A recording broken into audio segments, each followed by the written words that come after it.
It was a good day, and the weather was outstanding. You know, it was the first day we've had out here where it wasn't 90 plus, I think, too. So it was a good day weather-wise, as good as you can ask for. You guys will get one more weekend like this before fall break, or I guess a couple of more days. Just overall, Mark, how do you like how the team's come together?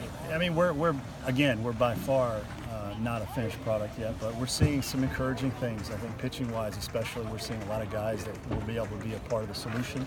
And offensively, we just need to continue to teach these guys, you know, what it takes to hit at this level. We have talent with the bat, but they need to learn how to work at bats. They need to learn how to hit with 2 strikes. They need to learn how to hit with RBIs, RBI situations. So have a lot to teach to this group, but we're seeing signs that there's some good ball players here.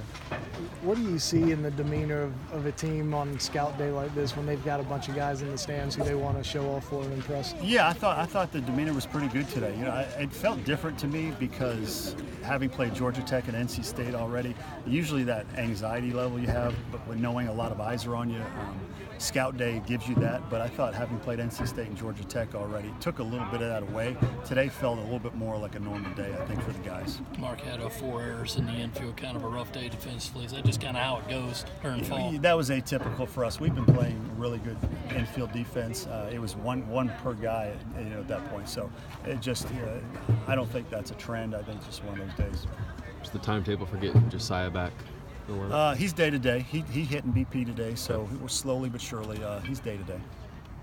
Are guys like Campbell, Eister, Olsen, and Hopkins, are they, you could say that they're, unless something drastic happens, they're going to be in the lineup? Yeah, those guys have done enough and shown enough, and there's probably a couple more guys you can put in that list that have a great chance to be in the lineup. And then there's a lot of guys trying to fight their way in. Well, Sweat looked pretty good out there today. Do you like him right now on the back end more, or could he maybe work into a starting role? Too early. It could be either one. He has the stuff to be a starter, but he also has the stuff to be a back of the bullpen guy. It's just a lot of that will have to do how the other pieces of the puzzle fit together. We have a lot of guys in that spot, where they could conceivably start for you, but they also could be really good in the back of the bullpen. So a lot of time to figure that stuff out. I know you pay attention to MLB trends pretty frequently.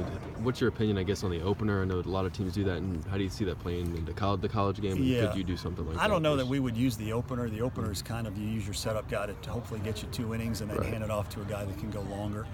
I think maybe you'll see maybe more of us doing where guys go through the lineup maybe once or twice and then hand it off to the next guy that'll be 100% that can do the same thing. We maybe don't have a lot of guys that might give you 7, 8, 9 innings on a given day, but we've got a lot of guys that can get you 3 innings very effectively. So it's just going to be a matter of mixing and matching the best recipe. I know Chris is a little bit limited this fall, but the last week or so, it seems like he's had a little more pep in his step, a little more spunk. Do you see anything different out of him? I see a guy that I think he is getting in better shape. I think physically he looks a little bit better. He's paying close attention to his nutrition, maybe more than he ever has. And he's not swinging the bat right now, so I think that's a little bit easier on his back. So I think you're seeing a pretty advanced catcher right now. He's throwing better, he's blocking better, he's catching better. So we just need to get him to the point where he can catch like that and also be an offensive force as well. You think that comes around when? Well, hopefully the first game we play next year. Anything else?